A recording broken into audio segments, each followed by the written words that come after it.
Presidential candidate Ron Paul has been called anti-immigration. Is that true? Immigration. You want a 700-mile fence between our border and Mexico? Not really. There was an immigration bill that had a fence in it, but there was to attack amnesty. I don't like amnesty, so I voted for that bill to stop the amnesty, but I didn't like the fence. I don't think the fence can solve a problem. I find it rather offensive. What should we do? Get rid of the subsidies. You subsidize illegal immigration, you get more of it. Get rid of welfare. Get rid of all the welfare benefits. Health care for... Absolutely. So if someone's illegal and they show up at the hospital and they're injured, the hospital should do what? Be charitable and have no mandates by the federal government.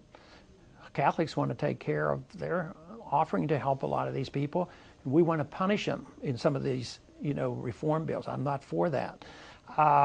But we wouldn't have so many there if they didn't know they were going to get amnesty. You promise them amnesty, promise them that with no sweat you can get medical care and free education, automatic citizenship, food stamps, and Social Security, you're going to get more of it.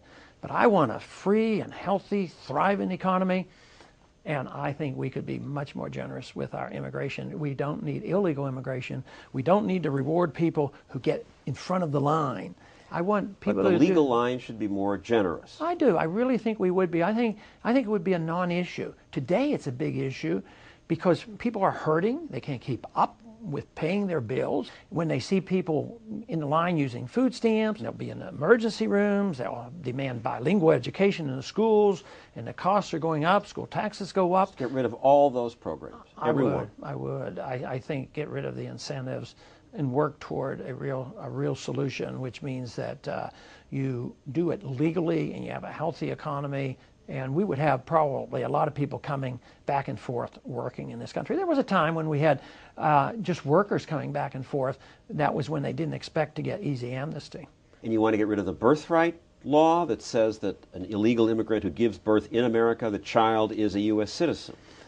Yes, I think there's confusion on interpreting the 14th Amendment. It says that if you're under the jurisdiction of the United States, you have a right to citizenship if you're born here. All right, so you say this is good, but that's in there. Yes, but it's a little bit confusing. If you step over the border and you're illegal, are you really under the jurisdiction? There's a question on that, and I want to clarify it. What about the millions who are here illegally already? Deport them? I don't think anybody could find them. I don't think anybody knows where they are. I don't think if you had a million-man army, nobody even knows how many there are.